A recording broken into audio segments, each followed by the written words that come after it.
Hey, what is up, everybody? It's Stevie Breach coming to you here today. It seems the story of the day is Jon Jones versus Brock Lesnar. This is a story that we were talking about last year. As the story was out last year, much like it is today, is that we don't really know when Brock Lesnar's deal is going to be coming up. But because of the fact that Brock Lesnar was able to fight at UFC 200, many people were thinking that the UFC was putting together Brock Lesnar versus Jon Jones in some sort of a dream fight of two big opponents they could put in the octagon together, let them go out there and duke it out and make a whole bunch of money in the end. I can tell you that honestly, in the last 2 years, I think it's been that long since I think Ronda Rousey's had a fight, Conor McGregor's had a fight. I have really lost a lot of interest with UFC. The CM Punk fight was this weekend. I did place a bet on the fight, and I did win some money because I was in Reno, but I didn't watch the fight. I don't even know what the main event of that fight was going to be. I can probably not even name 5 people that are on the roster that fight for UFC as of right now. Jon Jones versus Brock Lesnar, because of the deal of Brock Lesnar being involved in the fight. I don't think I've ever missed a Brock fight. Even when I really wasn't watching wrestling and Brock was having those UFC fights back in the day, I do remember watching those, mainly to just show them to my dad, that a guy from professional wrestling that I'd always grown up and he called fake, was whooping up on people. And even though he didn't win that first fight, he had him in his hand until basically he was exposed for not having any mat work and just basically tapped out the second he got put into a hold. Jon Jones versus Brock Lesnar is a year in the making. I can honestly come out and tell you that I don't even know how this fight would be made possible. As of right now, I know that basically UFC is being run by USADA, that they have to follow their rules with the drug testing. And last year, after Jon Jones beat Daniel Cormier and won his championship back, basically he was flagged for having anabolic steroids in his test. That, of course, was back in July. I can't remember. It was like UFC 212, somewhere in there, I believe.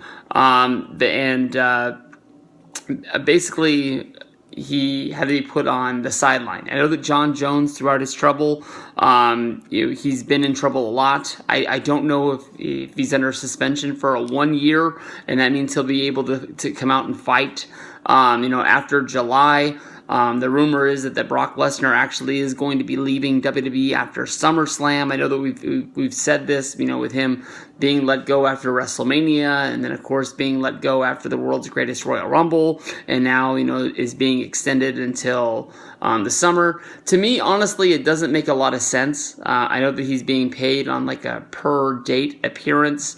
It doesn't make sense for WWE to keep him under contract from April all the way until August, if they're not going to be using him. I know that you want to make SummerSlam be a big deal, but is that really how bad WWE is right now, of not having a main event guy, that they just keep this championship on Brock Lesnar and don't really have any plans for what's going to be happening in the future?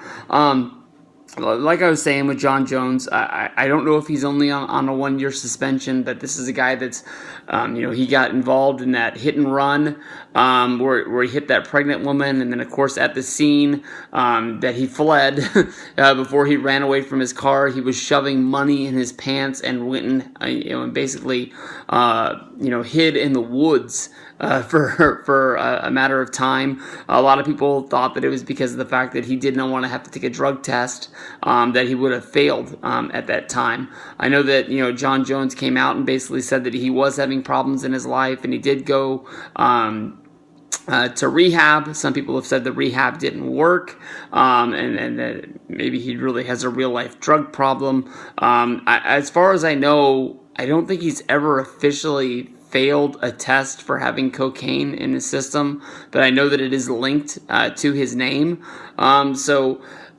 There's a lot of people who like Jon Jones. There's a lot of people who know that Jon Jones is a good fighter, but they don't really respect him. I know that Jon has basically brought it to the table every fight that he's been in and been able to draw numbers. Brock versus Jon Jones would be a fight that I think would bring the so-so UFC fan like me to the table to see that was going down. So on one hand, I'm really surprised that UFC's Dana White is even talking about this fight. But for them to put this together is probably the one fight that they have, especially with, Ronda going into the Hall of Fame in July and basically saying that her MMA career, she's never came out and said that she's finished, but basically saying that it is on ice as of right now. And Conor McGregor, I don't know what the hell. There was a little part of me that when he had that breakdown in Brooklyn and started throwing things at the bus, that maybe they were setting something up for a future fight, but there ain't nothing going on with his name as of right now, so I don't know what they're doing. But this is possibly one fight that can bring some people to the table, and we'll have to see what goes on with this in the future. If I had to bet on this fight as of right now, I honestly would take Jon Jones to defeat Brock. I know that Brock, really is that mammoth size difference, but to me, even though that Brock, held the championship. It's been so long since this last fight. We're, are we 2 years removed from Brock's win at 200? That was stripped because of his steroid problem. I don't even know. There's questions about Brock, too. Brock failed his drug test, and he's not in the testing pool for UFC. And as of the rule is that if you're not in the testing pool, your suspension is not ticking away. So I don't really know what the plan is for this, but somehow UFC wants to put this fight together. I know that they're really just trying to make as much money as they can ever since the sale. Trying to, I guess, pay back the companies to the point that they can be starting to make a profit. Of course, of that big ESPN deal that they signed, that's a big knock out of it too. So this is a big one. We'll have to stay tuned and see what goes down from here. If it does happen, I got Jon Jones to get the win.